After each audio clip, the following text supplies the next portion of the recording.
This opportunity. I want to have a word or a say on the current process going on and which has been winded up today on the selection panel of the Iebc. I think the two names have been forwarded to His Excellency the President for appointment of who will be the chairperson of that noble electoral commission of Kenya, which determines our political hygiene and how leaders are elected.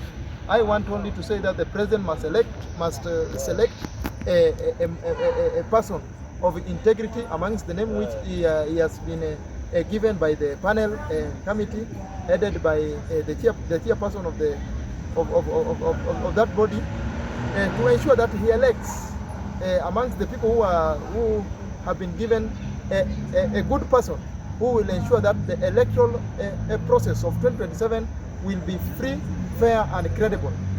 Kenyans have complained from time of memorial since the inception of the political pluralism of electoral malpractices which haven't provided a clear trust between the people, Kenyans and the electoral body.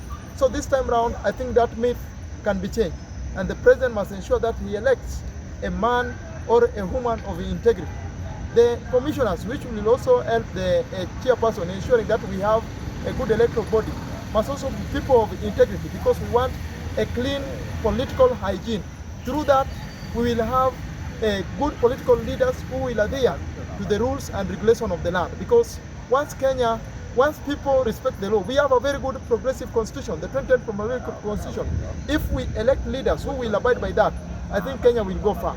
Because politics is intertwined with the economy, and it is therefore the responsibility of those who are in authority of making decisions, the policymakers, to ensure that our nation stands strong.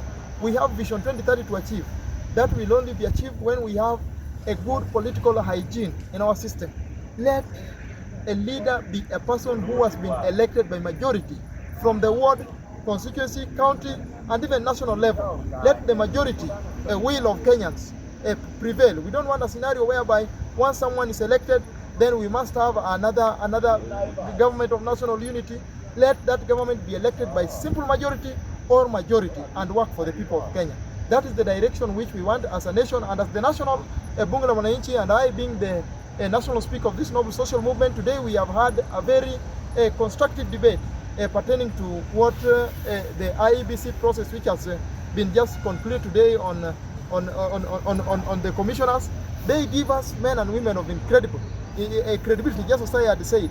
And the members have unanimously said that the process was free and fair, and therefore they need to give us people of integrity, and from there we will see as time go by if they will be conducting a good electoral process. Especially now we have by-election which are to be conducted. We need a free, fair and credible election. And again, electoral malpractices normally start at the level, at the party nomination level. Parties must also ensure that they conduct a free, fair, not giving a party nomination to the highest bidder, because through that we will be electing leaders who are do not have the primary interest of the people. And that's why you find some areas are developed like Kiharu, some constituencies like Westland under Timothy Wanyonyi, Kiharu under Ndindi Nyoro, and many more. They are developing while others are not developing, because you find that these leaders serve the masters, they serve the political party leaders and not the people. And this has really derailed the development process. We have the national government constituency development fund, we have the national government affirmative action fund, the NGAF. What are this money doing?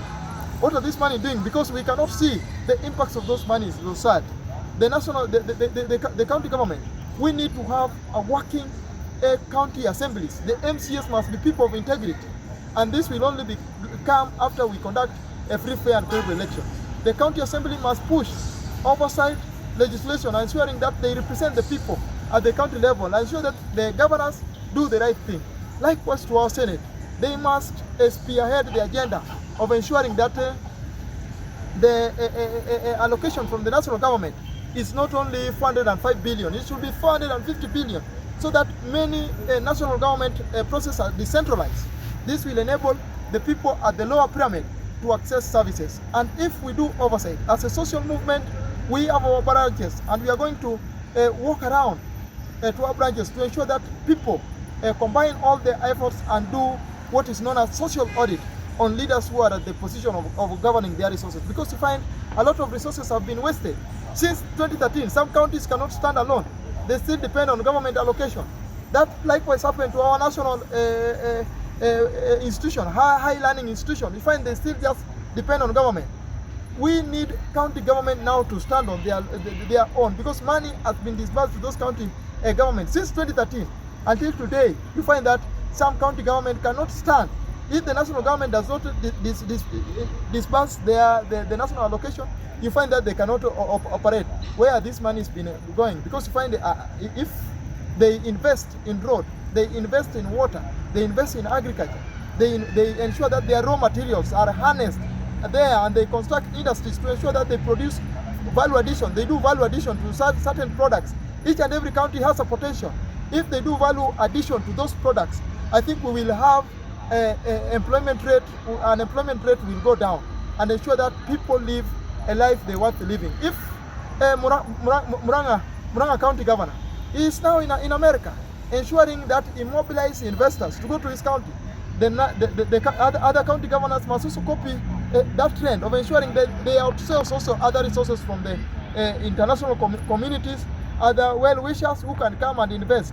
Each and every resource, just as I earlier, because you find that as well in pineapple and also potato, they can do construct industries there to ensure that those products are well processed there and are exported to the international market, and this will ensure that we have employment to the locals.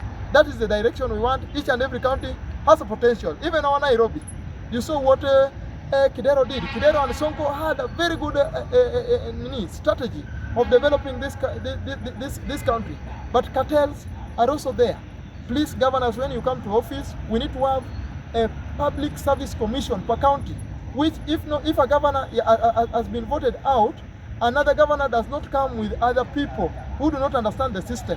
Let us have a working system so that if governor is voted, he finds people who have interest and who are qualified. A public service commission which works.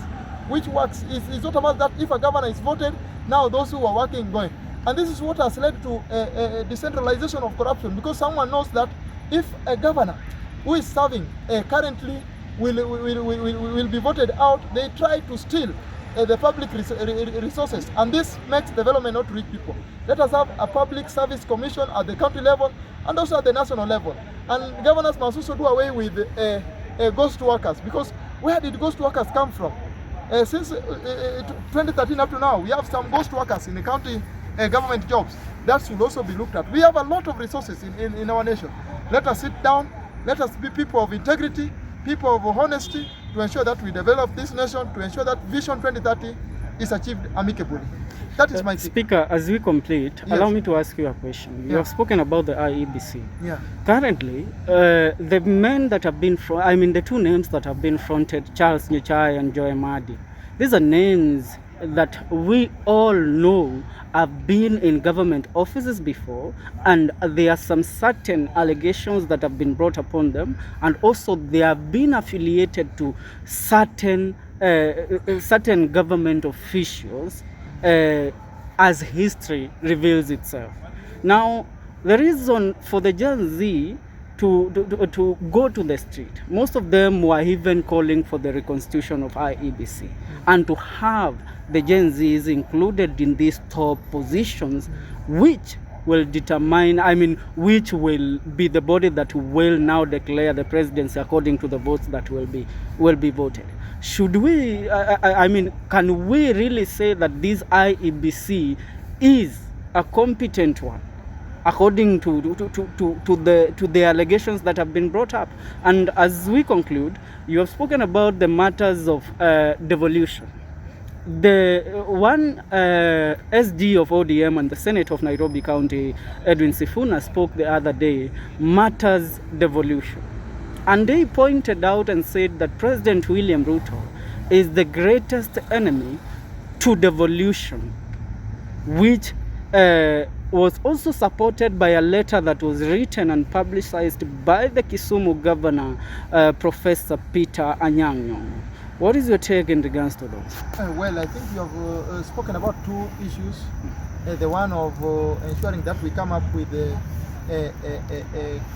honesty leaders. I think all of us have relationship. All of us have a relationship. Because you find that even the former Iebc chair contested on ODM ticket. If you read his history, the late Chebukati on ODM ticket. So all of us have history. We must relate. We are human beings. So one thing they should follow. They should elect people who will stand with integrity and ensuring that the will of Kenyans stand. And I think before they take the office, they will take they will be sworn in using the Bible. So let them. We don't want to see post-election violence. We don't want to see that. And to the young generation, the Genz, you have done great for this nation. And now currently, your impact has been felt. But also other generation did wonders. We have people who struggle for the second liberation. We have those who struggle for the independence of Kenya. Each and every generation has contributed immensely to the stability of this country. So one thing I just want to say is that the Gen Z, let us go for seats, political seats. Let us go for those posts in government if they are announced. We cannot say, if you have qualifications, apply and fight. Come even to Bunge, we will need. Like recently, we have lobbied for some of our members who applied. Come to an organized people's assembly like Bunge la Wananchi and say that I've applied there. We fought. You saw Bunge la Wananchi really followed this issue of Iebc, and you find most young people applied, but you find that they don't meet the threshold. So let us also ensure that we apply on things which our qualification and need with. On President William Ruto disbursement of funds, I think in that year, in the financial year, the last financial year, he really disbursed the funds on time. But I don't know what is happening now. But one thing I just want to encourage His Excellency, the Commander-in-Chief, is that funds going to the county assembly, to the county government must be done on time so that the services at the county level are not jeopardized. The way currently they are jeopardized. That should be done by the National Treasury on time. Thank you.